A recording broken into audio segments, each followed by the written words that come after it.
बिल्कुल, जिसको हम बहन बोलते हैं और उसको हमें बात बोलें कि तुम देसिला गाय हो, तुम्हारा दूध की जो भी है, ईश्वर क्षमा प्रार्थी, मैं ये सब शब्द दोहराना नहीं चाहता। लेकिन नेचुरल ब्यूटी जिसको बोलते हैं ना, देसी पना, आप देसिला गाय हो, 5 किलो मीट बेसी हो गइल। ठीक है ना, देसिला भैंस ए व्यास जी, अभी कल वायरल हो जाएगी। भोजपुरी सिंगर इन दिनों अश्लीलता परोसने में सबसे आगे है। इसी बीच पटना में एक स्टेज शो के दौरान पवन सिंह ने स्टेज पर ही अनुपमा को देशला गाय बोल दिया। इस बात को लेकर खेसारी लाल यादव ने पवन सिंह को आड़े हाथ लेकर क्या कहा, सुनिए खेसारी की जुबानी। जिसको हम बहन बोलते हैं और उसको हमें बात बोलें कि तुम देसिला गाय हो, तुम्हारा दूध की जो भी है, ईश्वर क्षमा प्रार्थी, मैं ये सब शब्द दोहराना नहीं चाहता। बट ये जितना भी है, ये शब्द गलत है, किसी महिला के लिए है। और इस एक महिला को हम इस हद तक तो नहीं बोल सकते कि तुम गाय हो। वो कहीं ना कहीं किसी की बेटी है और एक भोजपुरी की गरिमा है।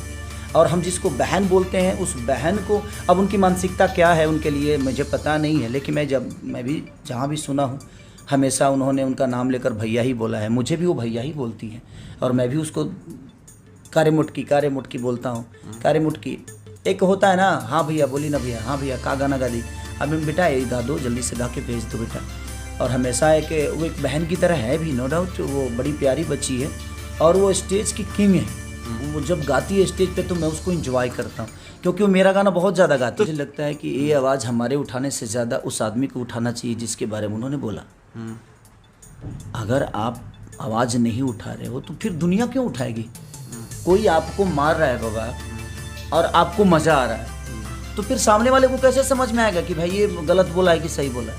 कोई भी चीज़ें, कोई भी शब्द तभी होती है जब गलत होती है, जब इंसान रिएक्ट करता है। तो आप जब रिएक्ट ही नहीं कर रहे हो, आपको मज़ा आ रहा है, तो इसमें तो पहले अनुपमा को आवाज़ उठाना चाहिए कि ये शब्द आपने क्यों बोला, या ये शब्द गलत है, या सोशल साइट से या उस मंच से ही उनको इतना तो समझ में आता है कि उस शब्द का मतलब क्या हुआ।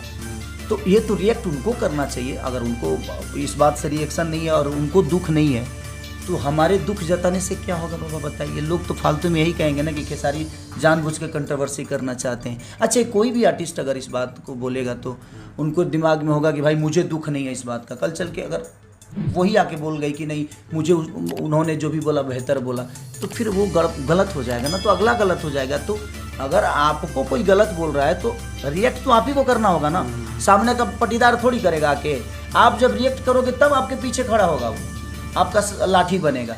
अब आपको कोई गाली पे गाली दिए जा रहा है और आप हंसते जा रहे हो, तो फिर मुझे कैसे समझ में आएगा कि हाँ आपको दुख हो रहा है और ये शब्द गलत आपके लिए है कि सही है? तो मैं क्यों बीच में टांग अड़ाने जाऊँ? भाई उनका विषय है, वो उनका विषय है, क्योंकि वो भाई बहन का रिश्ता है। अब पता नहीं उनके भाई बहन के रिश्ते में ऐसे शब्द के प्रयोग होते हैं, मुझे तो पता नहीं, लेकिन हमारे यहाँ तो बहनों को एक तुलसी की तरह हमेशा माना गया है और हमारे भाषा में हमेशा लड़कियों को और औरतों को हमेशा सम्मान दिया गया है। और हम कोशिश भी करते हैं कि नहीं, हमसे जितना हो सके किसी का सम्मान करें।